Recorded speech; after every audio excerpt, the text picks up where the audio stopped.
Hello, my name is Lars Hoffman, and I'm here to teach you a simple model about feedback that I thoroughly recommend you to use. So, what about feedback? Well, you've probably been experienced to feedback thinking for a long time. We all know that feedback is extremely valuable, that it drives learning, it drives improvement in our organizations. And for many years, we've been talking about feedback, we've been teaching it and training it. In the beginning, we started teaching people how to give feedback so that they might start doing it even better, because we found out that it was actually quite difficult to get the feedback started. And since that didn't work, we shifted to teaching people how to receive feedback in the hope that that might make the feedback process more natural, more comfortable for people, so that the feedback would really start to get flying in our organizations. And still, it probably didn't work. So you can think about how much feedback that you get in your organization, how much you give. You probably know that feeling when somebody is saying to you, I want to give you some feedback. You know that your hand is standing on end and you're thinking, oh, this is going to be uncomfortable or awkward. And those are the kind of problems that we're up against with feedback. And what is my take on this? Well, I have a very simple model, and that is that you must ask for feedback. So the whole trick is to put it back to the one who needs to get the feedback, and that is me, that is you, and we have to ask for it. And that's really the best way to get the feedback started. And we don't even have to use the word feedback, because that is always a very touchy word. So especially if you're a manager or a teacher, this is for you, because that's where it starts, the feedback culture that we want to have in our organizations. So you're probably thinking, especially if you're a manager or teacher, that, oh, I know all about that. I've been trained so much in feedback. But please, if you're thinking, you have to ask the following question. So do you have any feedback? That's not the way to do it, because I'll tell you, that's the absolutely certain way not to get any feedback, or only to get the things that you want to hear or already have heard. So the real essence of this thing about feedback is that it's your responsibility to get feedback. It's your responsibility that the feedback becomes interesting, because in the way you are asking for it, you're signaling how honest, how direct feedback are you willing to handle? What kind of feedback are you inviting into? So the way that you're asking it, the relationship that you're asking it into, is of the essence here. And that's why we need a method to do it. A simple tool to get you started. That's what I recommend. And believe me, it's very, very simple, and still people have a very hard time doing it. So the feedback is about opening up for dialogue about sensitive stuff. It's about getting, room for improvement, for critique, etc. So what kind of model do I recommend? Well, I recommend 3 steps, and none of them can be skipped, so to speak. So the first step, what is that? Well, that is stating your intention, because if you're doing something like asking for feedback, the first thing that will run through people's mind is, why are you asking me this?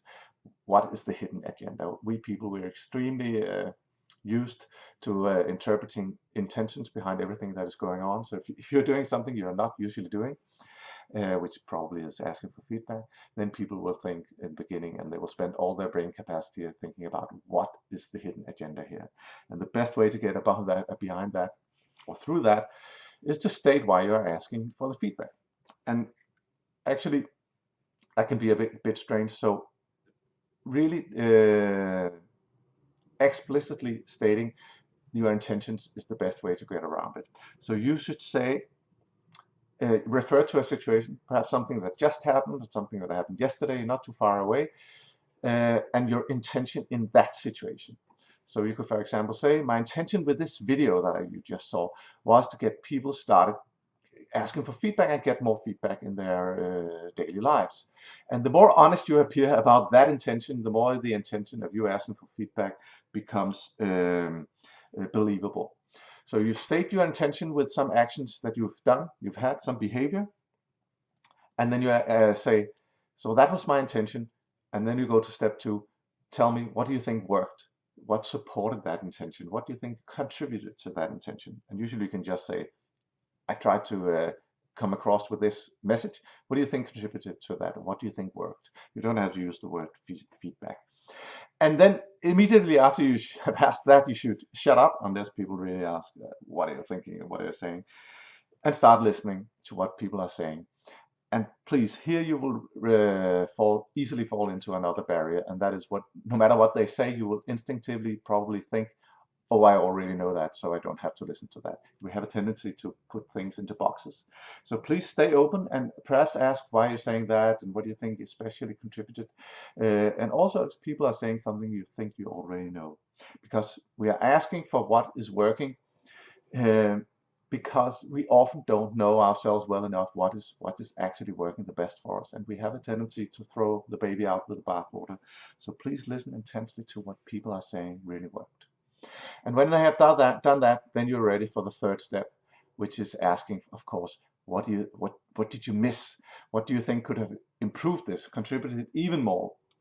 And I like the word, what you do miss, not what you think didn't work. You can use either. But the critical issue here is remember this step, because you might easily skip it. And you really have to demonstrate by your body language, the way you say, what did you miss? How much honesty do you want here? Because people will be in real doubt. Unless it's your old friend where you really trust and know each other from all your lives, this question is tricky. So signal that you really want an honest answer here, if you want it actually, and then listen, of course, and don't argue, don't box in whatever people are saying. Ask why, what do you think that? Oh, that's interesting. Tell me more about it. How could I do that, etc. And then after the third step, you should say thank you for the feedback, and don't forget that, and say you'll think about it, or perhaps you'll use some of it. Don't start to argue or explain why you did things. You could perhaps open up, this is really interesting, I want to talk more about X. That could also be a good way to end it. So a really simple model, I hope you think. 3 steps. What are they? Run them through your mind. Do you remember them? You probably say, oh, this is really, really simple. But trust me, I've done this with many managers, many consultants, many teachers, and they all think, and we all think, this is so simple, I don't need to do this. But please try it out, and don't forget any of the steps, and don't just say any feedback, because then we all know what happens. There'll be a dead silence. So practice it and see how it fits you. I look forward to hearing about your results. I'll be asking you for feedback on that. Thank you very much.